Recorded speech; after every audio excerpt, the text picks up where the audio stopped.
Man, this Zero Suit CPU, the fact that that killed, the fact that that killed. Wait, wait. I need to see what percentage was 109%,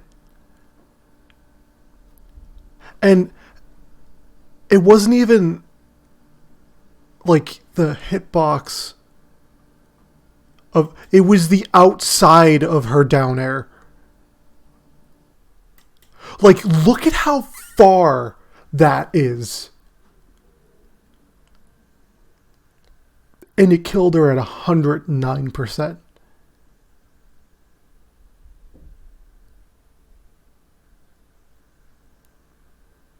Sakurai, you've made a huge mistake. You've made a gigantic mistake.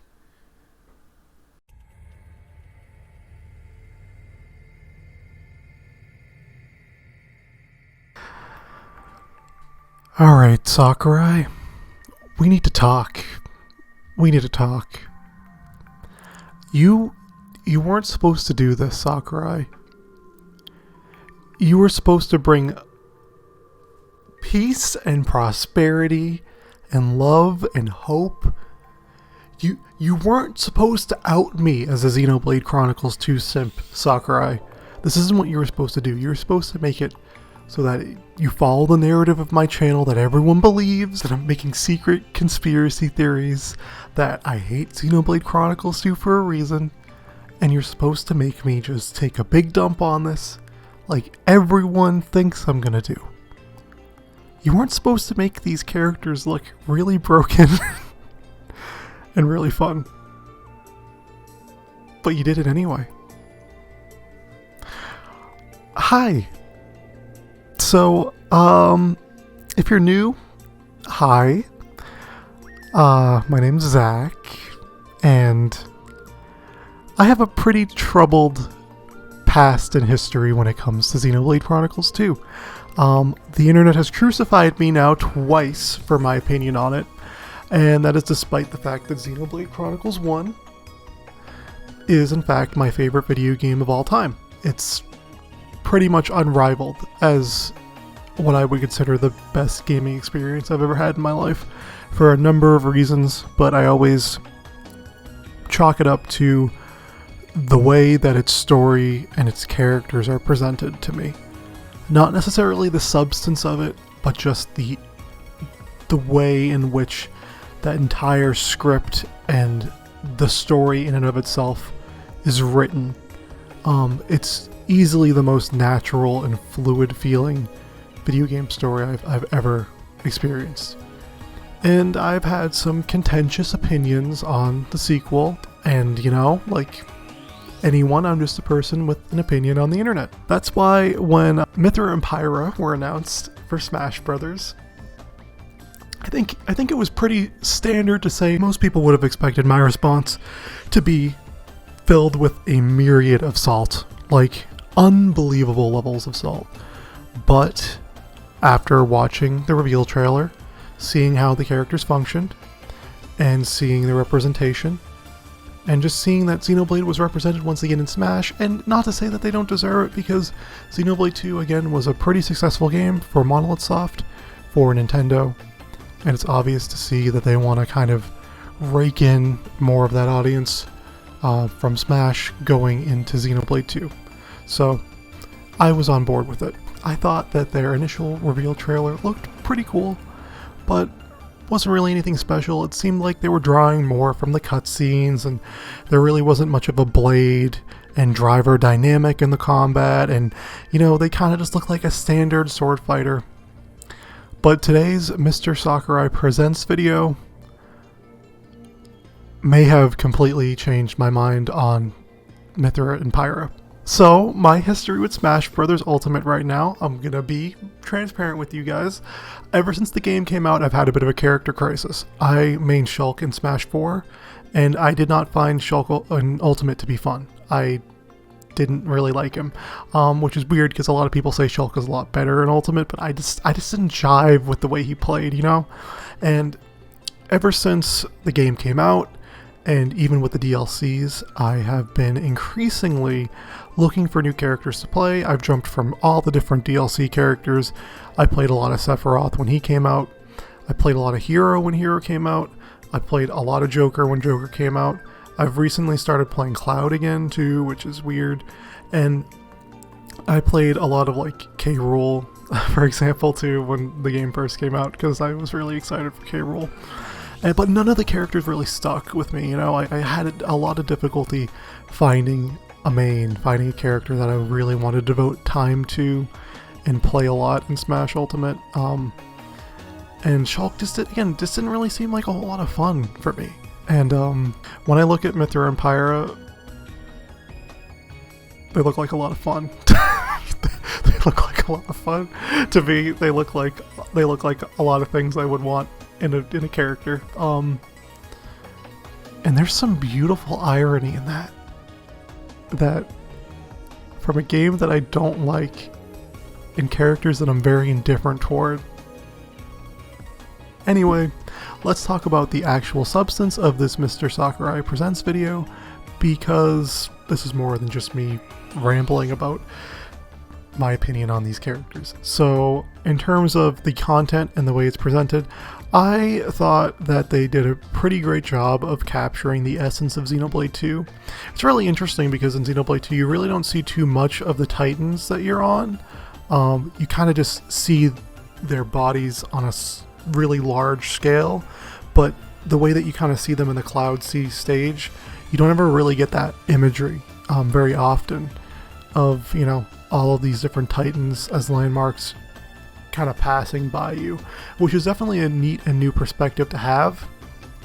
But one of the things I thought was strange is that like Azurta is really small. Like he's a lot smaller than he actually is in Xenoblade Chronicles 2. Like when Mythra is standing on his head, she looks like a giant. I'm just surprised because they could obviously make the stage, like Azurta himself, a bit bigger. So I'm surprised that they didn't. I don't know what the reasoning behind that was. It just seemed really weird to me. I mean, it's going to be weird for me to play on that stage purely because Azurta is going to be like a tiny like dragon and Mythra is going to be like standing on him and she's going to be like this big. Like, it just looks really weird to me. And on top of that too, so oh my god, there's so many things about this character that I just need to talk about that genuinely shock me in terms of how they put this in the game. So if I could sum up Mythra and Pyra in one short sentence, it's Zelda and Sheik if Zelda wasn't useless, pretty much. I mean, I don't think Zelda or Sheik are very good in Ultimate, but like in the past, Sheik was always considered to be the better character versus Zelda. But with Mythra and Pyra here, it seems like they're combining like the best of both worlds when it comes to these transforming characters and making them into one character. It also seems like they're putting an Echo Fighter inside of another character. So like you have the character and the Echo Fighter of the character. You have Pyra and Mythra the Echo Fighter, or Mythra and Pyra the Echo Fighter of Mythra. And that's a really interesting perspective to take on the character too. What do I think? I think, again, they look really overly dumb. Like, I think this character has the potential to really shake some things up. If you think about it, Mythra's got the frame data. They're already a sword character, which means they're going to be good. Sword characters in Smash Ultimate are really good. Like, Pyra has a projectile that can pretty much, from what it seems like, cover like 2 ledge options. You just throw her sword and you can't roll, you can't normal get up, and you can't initiate a jump off of the ledge too. You could probably already have jumped and you'll be fine. And then you have like Mythra, who has really good frame data. I don't know what her combo potential is, but it just looks like she's going to be the character you want to start off with to rack up damage, and then Pyra is going to be the one that you want to finish them off with. And like at first I thought, oh, you know, Pyra probably won't be that good if her frame data is worse. Maybe you just want to play as Mythra. But then I saw her kill Zero Suit Samus at 109%. I saw her use her forward smash on Mario and kill him at like 50%. Like some stupid crap like that. And Again, it seems like a lot of their moves are similar. Smash attacks specifically and aerials are kind of similar to Shulk's moves, which makes sense. Like the down smash kind of looks like Shulk's down smash. The nair kind of looks like Shulk's nair. That's definitely interesting. And then like they gave Mythra a lot of really weird mechanics. Like they gave her Bayonet's bat within, which like I feel like that's, you don't really need to give that character such a good option there to just perfect dodge things when other characters don't have that advantage. Dude, like, I'm gonna play these characters tonight, and if I find them to be very, very enjoyable in one capacity or another, all I'm gonna say is I'm afraid. I'm afraid, dude. I don't want to be a Xenoblade Chronicles 2 simp. The internet can't out me. I can't be outed. Where will I hide to? What will I say? What will my family think of me? In any case, yeah, that was definitely the most interesting part of that entire presentation, was watching how these two characters can essentially just seamlessly swap between one another and how good they look. It just seems like Sakurai did something and didn't realize what he was doing. He didn't really realize that he was making a character that might be a little too good. That's all I'm gonna say. But their Pyra might be a little too good as they stand. I haven't played them yet, but this is based on everything I've seen. Okay. So yeah, that's my honest opinion on Mythra and Pyra and Smash. I think they look fun. I am now officially a Xenoblade Chronicles 2 simp. I will be purchasing my Mythra body pillow ASAP. And yeah. Okay.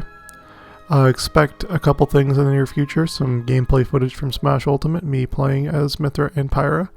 Expect that. That'll come in some point. And expect Torna review. Been working on Torna review. Torna will be out at some point. Why did you do this to me, Sakurai? Why did you... Do you hate me?